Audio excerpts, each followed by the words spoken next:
A post went around recently claiming GrapheneOS had been backdoored.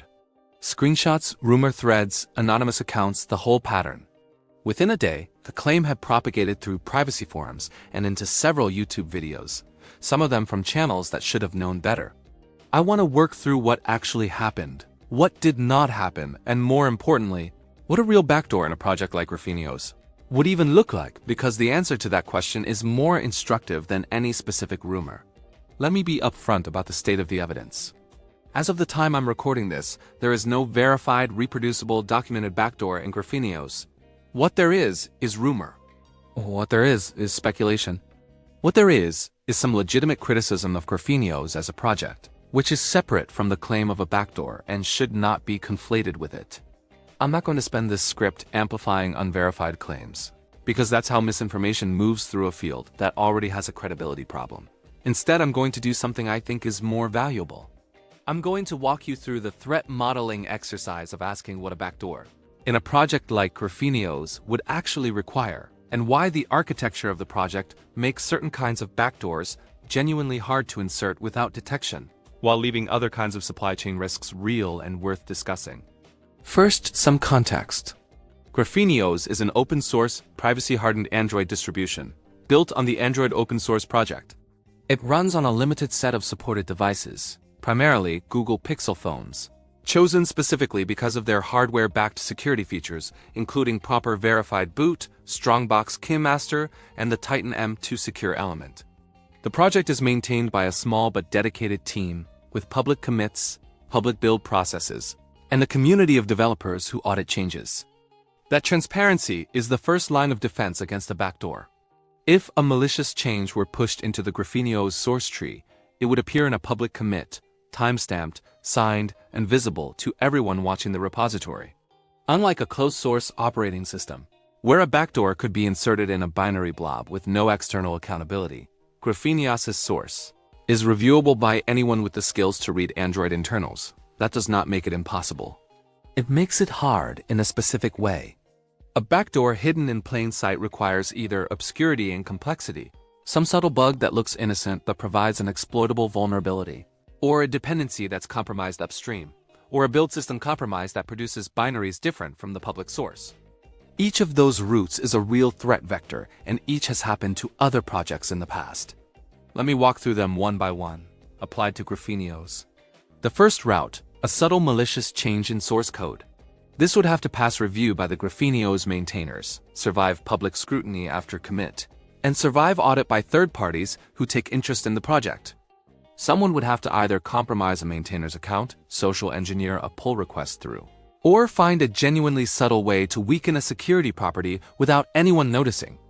The XZ-Utils backdoor in early 2024 showed exactly this kind of long-game social engineering, where a malicious contributor gained trust over months, then landed a carefully obfuscated change. That incident is a reminder that open source is not automatically safe. It requires vigilance. GrapheneOS, being a smaller project with a tightly held maintainer set, has a smaller attack surface for this kind of intrusion than something like a Linux distribution with thousands of packages, but it is not immune to the pattern. The second route, a compromised dependency.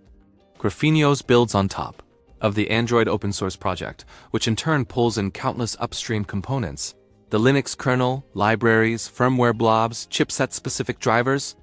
A compromise at any level of that stack would propagate into GrapheneOS.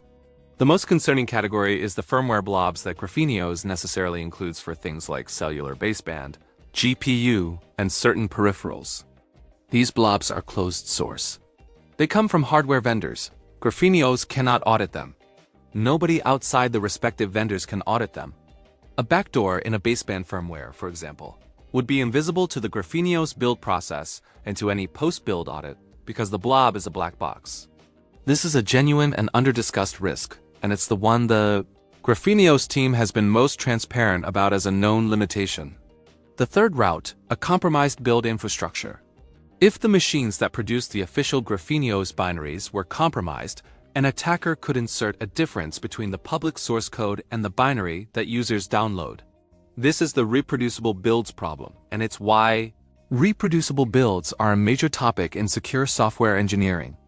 GrapheneOS has been working on reproducibility, and reproducible builds allow independent parties to verify that the published binary matches the published source. The project's transparency about this ongoing work is a strong signal that the maintainers take the threat seriously. Compromising the build infrastructure of a project with reproducible builds produces binaries that diverge from independent builds, which is detectable. The fourth route, a hardware-level backdoor. This is where the story connects to deeper issues that affect every device, not just GrapheneOS. The Pixel phone's GrapheneOS runs on Contain, like all modern devices. Chipsets with firmware and control logic that operate beneath the operating system layer. The cellular modem has its own processor. The secure element, while beneficial for certain security properties, is also a black box in terms of exhaustive audit. A hardware-level compromise would affect GrapheneOS the same way it affects stock Android, because both operating systems trust the same underlying silicon. GrapheneOS does not claim to solve this problem. It claims to harden the layers it controls, which is different. So what would it take for a backdoor to appear in GrapheneOS in a way that matched the rumor? Under the first three routes, the backdoor would be eventually detectable through code review, dependency analysis, or reproducible build comparison. Detection might take time, but the public auditable nature of the project creates multiple avenues for it to be caught. Under the fourth route, the backdoor wouldn't be specific to GrapheneOS at all. It would be a property of the hardware, and moving to any other Android distribution would not escape it. Now, what should you do when rumors of a backdoor surface? A few principles hold up well. First, look for reproducible evidence. Does the claim come with a specific commit hash, a specific binary artifact, a specific technical description of the flaw, a specific demonstration of exploitation? If it's anonymous screenshots and vague accusations, it's rumor, not evidence. Security disclosures in well-functioning ecosystems come with enough technical detail for independent verification, even when that detail is embargoed for responsible disclosure. Second, consider the motivations of the claimed source. Privacy tools attract adversarial attention. Actors with interests in discrediting privacy software, whether state-level or commercial, have well-documented histories of sowing doubt about open-source projects. Not every rumor is a planted one, but many rumors serve interests beyond simple truth-telling. Third, pay attention to the response from the project maintainers. Legitimate projects acknowledge concerns, investigate, and communicate. They don't stonewall. They don't attack their critics personally.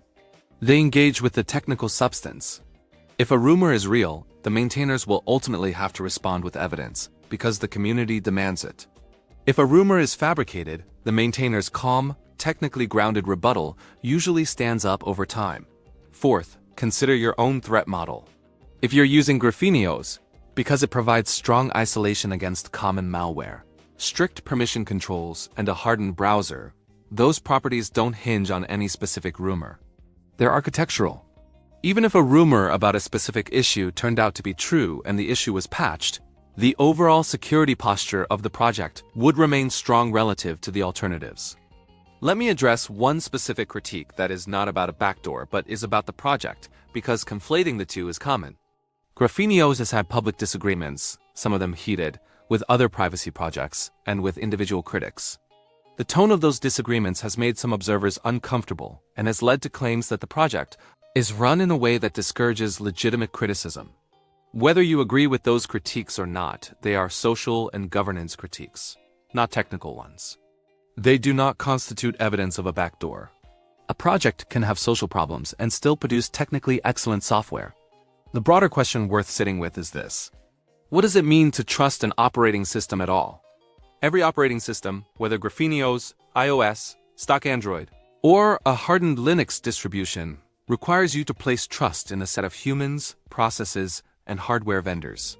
Open source shifts some of that trust from opaque institutions to auditable code, but it does not eliminate trust. You trust the maintainers to act in good faith. You trust the community to detect deviations from good faith. You trust the hardware below the software to behave as documented. None of that trust is absolute.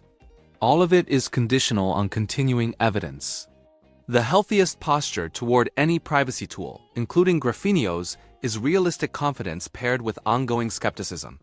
Use the tool because it reduces your attack surface meaningfully relative to the alternatives. You remain alert to legitimate security disclosures. You update promptly when patches ship. You don't panic over rumors that lack substance. And you understand that the security of your device depends on more than any single project can deliver, because it depends on the whole stack, including layers nobody fully controls. If a documented, reproducible backdoor in GrapheneOS is ever confirmed, the response should be the same as the response to any other confirmed vulnerability. Read the disclosure, understand the scope, apply the mitigation, and evaluate whether your trust in the project should be adjusted. That's the responsible process. It is not the same as amplifying unverified rumors and treating them as equivalent to confirmed facts. Supply chain attacks are real. Firmware backdoors are real. Social engineering of maintainers is real. These threats exist across the entire software ecosystem, not just one project. Giving them the appropriate weight means understanding the specific evidence in each case, rather than treating every claim with the same gravity regardless of its substantiation. So where does that leave GrapheneOS right now, from my perspective? A mature project with a transparent development process, a well-defined threat model, real limitations it acknowledges, and a community that will ultimately detect and surface any genuine backdoor through the normal mechanisms that open source provides. That doesn't make it immune to future problems. No software is. It makes it a reasonable choice for users whose threat model benefits from what it actually offers, without being a guarantee of invulnerability that no operating system can provide. If new evidence emerges that changes this picture, I'll cover it. With the specifics, the commit hashes, the disclosure timeline, and the technical substance. Until then, treat the rumor as rumor, and spend your attention on the risks that actually have evidence behind them. Because those exist too, and they deserve the skepticism that gets wasted on unsubstantiated claims. If you want me to walk through the threat modeling of specific alternatives, Calyx OS, Devest OS, or the state of degoogled Android more broadly, leave a note below. That comparative exercise is the useful frame, not chasing rumors about any single project.